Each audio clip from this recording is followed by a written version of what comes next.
No intro. I don't have a beautiful intro for y'all today.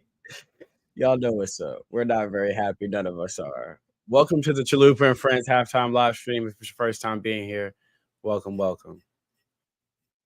Usually I play a little bit of music in the background. I don't know if I'm feeling like music. I'll play something in the background. If you're new, welcome. Usually I do these every week. We have two guests. I will have two guests joining me, two special guests. Let me tweet this out so everybody knows we're going live so we can all complain together as friends. You know, it's been a first half, y'all. We'll let people start filing in. I know some people probably are throwing things at this moment. But if you do stop throwing things, pick up your phone and jump on the halftime live stream. I know there are some upset individuals right now. Yeah, Christian, this is going to be fun. This is going to be interesting. But hey, this is what we do on the halftime live stream, right? This is our time to talk about it, complain about it, be and moan about it. Welcome to the Chalupa and Friends halftime live stream. We do these every week. I will be joined by two special guests, man. Ain't no need to waste no time. My first guest, one of the best content creators in the fandom, not just for Canes, but high school football and college football. Works for New Era Prep. Takes some of the coldest photos and videos you will see. A lot of my gifts that I create are videos that come from either him or NMD. So shout out to NMD and Florida boy Corey. Y'all know how much I love all three of them guys. But my boy Christian representing the New Era Prep, bro. Christian, we not even going. First half thoughts, bro. Let's not sugarcoat it. Let's get right into it. How we feeling about the first half? Pass that Don Julio, brother. I don't know what we're doing right now. It has been a day, my friend. There has been so much upsets in college football today. I don't want us to be on the wrong side of a statistic. 100 yards passing out of Cam in the first half. Marky's having a great game on the ground. Marky looks good. We rock with Mark because Mark rock. More Mark, bro. More flesh. Yeah. I don't know. Damian all year really hasn't been like getting those flashy runs that he was getting in the pack. Receivers aren't doing Cam any favors, I'm gonna be honest, and linemen outside of CC aren't blocking for the brother. And then defense is still jet lagged. That's my takes. I don't know what's going on with this defense so far. Hey, so y'all know how we do it on the Chalupa and Friends halftime live stream. There's always two, just like the Sith rule of two. My second one, he is no stranger to this live stream and no stranger to this channel. Y'all know me. This my brother from another mother and the best when it comes to breaking down film.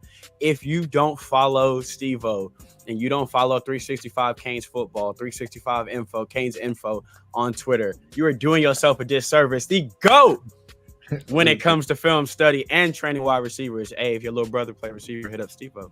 He gonna get the feet right and them hands right. Stevo, how we feeling about the first half, bro? Obviously I'm on the East Coast. We up late. We look sloppy. We missing tackles. It's not looking good. We down. We look a little discombobulated on offense. Look like we can commit to the run, but we aren't committing to the run. Feel like we should have did that a little bit more. Defense missing tackles, coverage has been subpar from players that we expect more from, to be real with you. And that's really the thing. I can't deal with the drop passes, bro. I would get a first down there, but just so much stuff is just like, come on, bro. Someone got to step up and make plays. Like, we're just leaving way too much on the field out there, bro. And it's really just disappointing because it's just one thing after another. It's a missed block, okay, then a penalty after the play, or then a drop pass, or then a missed tackle. It's just like everything piling on, a busted coverage. Like, we've seen everything go this way, but I hold out hope because last week we won 24-7 in the second half, so I think we're that type of team. But I'm not encouraged right now. Now, before the season, I know we all had the same kind of worry about the secondary. You lose a lot when you lose James and you lose Cam and you lose to Corey. I don't think people understand playing nickel's not just playing DB. Like that, it's a different skill set. And when you lose that much in the secondary, we were all a little worried. But let's keep it a buck. They've played decent up until probably about last week. Even the younger guys, OJ's played well. Are you starting to be a little bit more worried about this secondary? Christian, we'll go to you first and then Stevo. Is the secondary starting to worry you a little bit? Secondary is definitely a concern for me right now, especially on that 4th and 1, the auto touchdown. I was not a happy camper on that play. First off, I would rather give up a tush push than 6 every single time. I'll take the tush push first down. But secondary has been a concern. But like you said, being able to dominate a non-con schedule like FAMU, Ball State, and USF, like that's not a clear cut of what this team is. Anybody could beat up on Ball State. I'm sure I could probably have an interception on Ball State. So the secondary really hasn't been tested. Hey, everybody's sleeping on Ball State. But secondary hasn't been tested until last week, in my opinion. And then they did all right. They didn't do anything crazy. And then today they're just getting torn apart. What do you think, Stevo? Because I don't think the secondary as a whole, I obviously don't like calling people out individually. We know who we talking about when we talk about who we talking about. But I think as a whole, they have been a bit more impressive than we thought, especially with the youth back there. You just feel like right now they've had a couple bad games. Stevo, what are you seeing out there? To be real, I think we have really good players individually right now, but I'm not seeing cohesive play in the defensive backfield. That's really my thing. That's what's concerning me because, dog, we got good players. Like, Mish Powell is a good player. Daryl Porter is a good player. Jaden Harris is a good player. And they don't miss tackles. And then they out here missing tackles. And those are leaders, bro. We cannot have that. But also, it just don't feel like, they're – I don't know, bro. Just the secondary feels a little off. And where's Tyler Barron at? I'm not seeing any big-time sacks like we saw in that non-conference schedule. It's time for 9 to step up, start creating some pressure. Mesidor, Bain, I know it's your first game back, but somebody got to do it. If it's not, put Malik Bryant back in. He shows you he could do it last week. There you go. And honestly, Stevo, I feel like maybe we need a little bit of that. Maybe we do need to bring some of those guys that brought a little bit of that energy in that second half. We saw Markeith bring energy coming off the bench in the second half. I'm not saying have him take everybody's snaps, but it looked like we could use, like you said earlier, somebody to just step up and make a play. Sometimes, as weird as it sounds, you do sometimes need that one play to make you go, all right, now, like, we still, like, lock in. But sometimes it is that one. If I could tell, who would you say you think is going to be the guy in the second half that's going to step up? We know this team is a second half team. I saw the comment earlier that hey, we're being too negative, but we got to call what we see now. We got to call what we see him. But we know Guidry's going to make the adjustments. We know Dawson's going to make the adjustments. Like, they keep bringing this pressure. I guarantee you, Dawson is going to make them pay for it. Trust me, I do believe we are a second half team. We gonna come out and put 6 on their head. Who do you think, Stevo, is going to be that guy to maybe spark the second half for us? Honestly, I would hope for it to be Simeon Barrow because we need some pressure from the interior. Like, somebody got to step up. Like, somebody got to get in Mendoza's face on there, bro. He got way too much time, bro. On that touchdown, bro, he went to 2-3 reads, bro, patting the football, bro, chilling in the pocket, bro. We cannot have that. He going to punish you. He gonna punish you. You give him that time. He a smart kid, bro, and for nothing like that's what he do. He dice you up because he know what you in. Like, so he has a high probability of hitting the correct throw.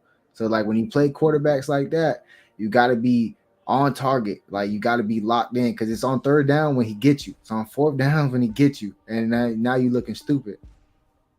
If I could give you one person, Christian, that you say gonna spark this team and turn it around the second half, who is it gonna be?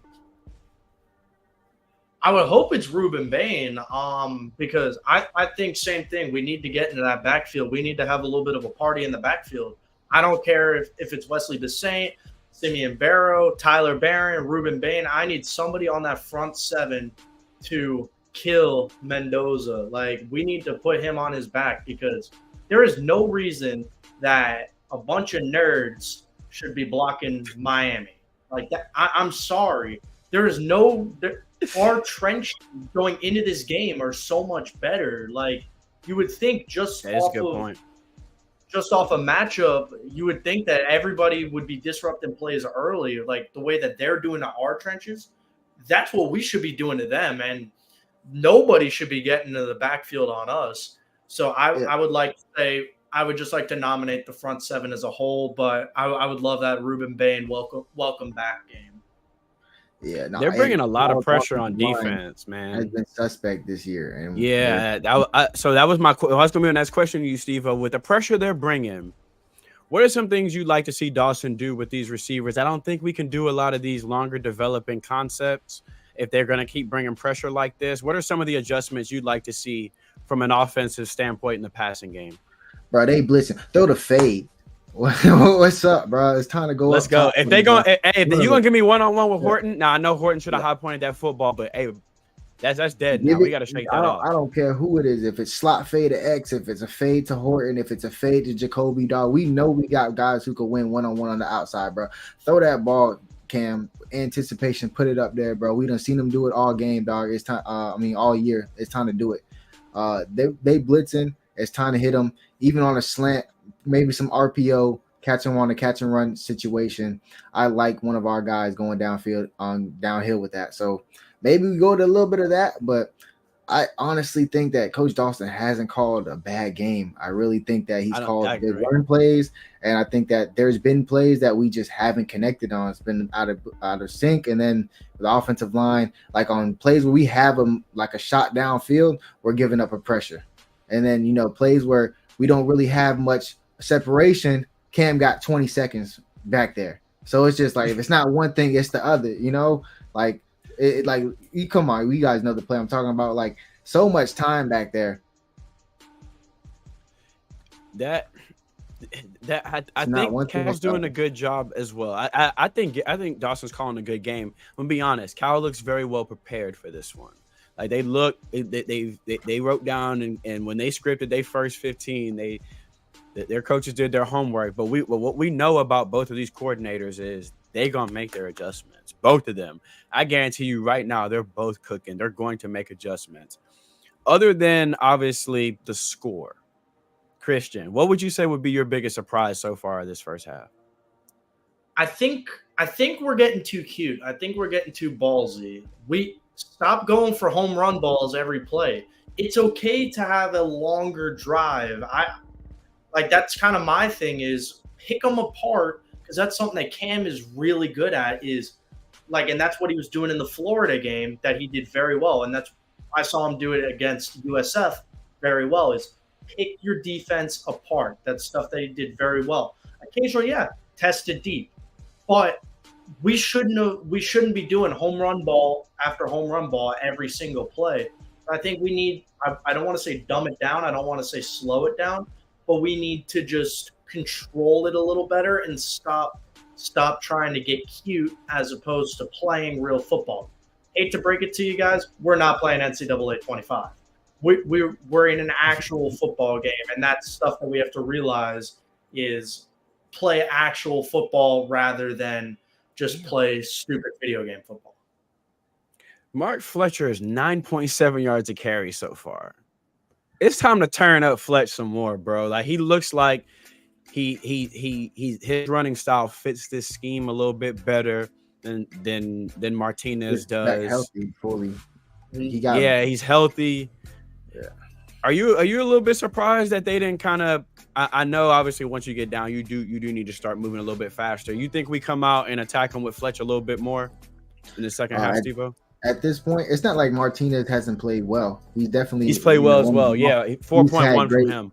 Yeah, so he's played well. So it's not like, oh my God, Fletcher's and Martinez is playing horrible. So you like to see that from both of them playing well. But tonight, I do think if you're going with the hot hand at number 4, is coming through with that because he just has that juice, bro.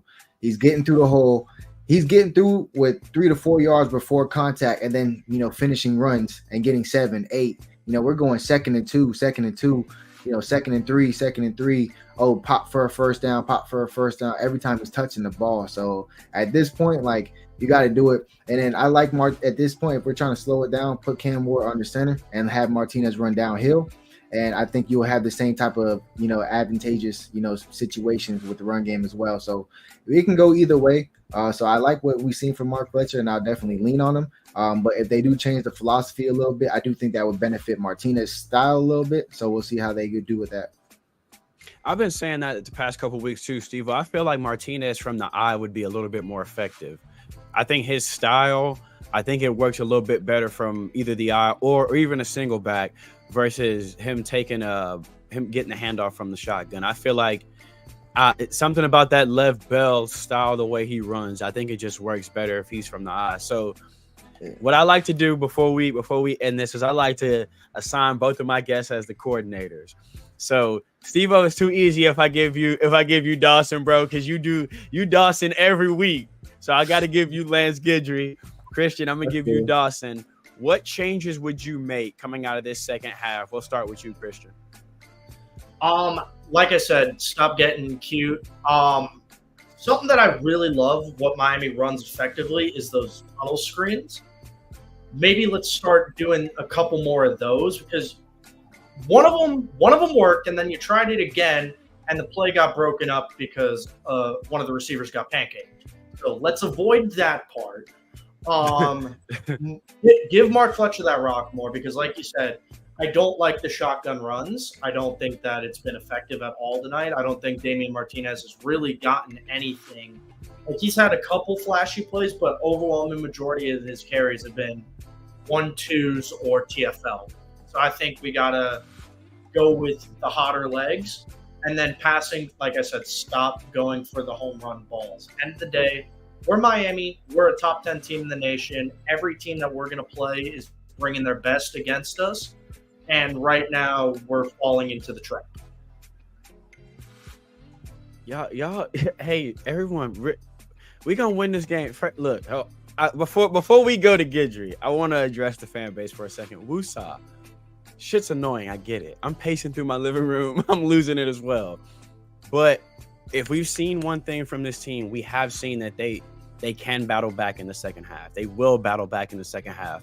This defense is going to come out, get a 3 and out. Guidry not about to stand for this. Listen now. That boy from Louisiana now. He ain't finna stand for this. I need y'all to understand that Guidry in that locker room moving furniture.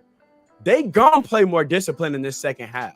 So, I hope that's the player. I hope it's the players flipping. I hope that's what went on in that locker room, because that's what that need. We could talk about Coach Guidry and Coach Dawson, but blocks got to be made, tackles got to be made, coverages have to be had, and it's up to them boys. And we know they could do it. So I got faith in them. But we did dig ourselves in a little hole, and we don't want to make this a habit. But tonight is what it is already, so we got to dig it way out. Hey, what changes we making Guidry coming out in the second half? I think you start throwing everything you have when it comes to rushing 4. We need to find a way to be creative, just rushing 4 and drop back in a little bit more zone. They're killing us in the man. They're catching us every time in man blitzes, and they're just doing it to us, man. So I want to see maybe go ahead and just, instead of maybe bring a 5 or something, just what can we do? Stunts, pulls, twists, this, drop a DN, bring a linebacker, somebody. We need to do something with the front 4 to create havoc without sacrificing. Just play a little zone, but maybe a little aggressive. With 2 side high safeties, you can be a little more aggressive. Whatever we got to do, but we just have them in a rhythm right now. We got to disrupt it somehow. I like that idea. Look, bro, because I like the 2 high right now. For me, for my sanctity, for my sanity, for right now, I keep it 2 high. But stunts, twists. As I was watching the game last week, I noticed, bro, if you put pressure on Mendoza, he's a completely different quarterback. He's still a freshman, so he's a completely different quarterback with pressure on him. But if you give him time, dog, he not that much of a freshman. He got the confidence in himself. He will air that thing out. Second half is kicking off. Thank you so much to both of my guests. All of their links are in the description. Their YouTube, Instagram, and Twitter. Click it right now. Thank you, Stevo. Thank you, Christian. hey, everybody woosah. We're going to come back. We're going to get a 3 and out. We're going to put belt to ass, and we're going to win this thing by 2 TDs. Like, share, and subscribe. Go follow both of my guests. Thank y'all so much. Go Canes. Go Canes. We out.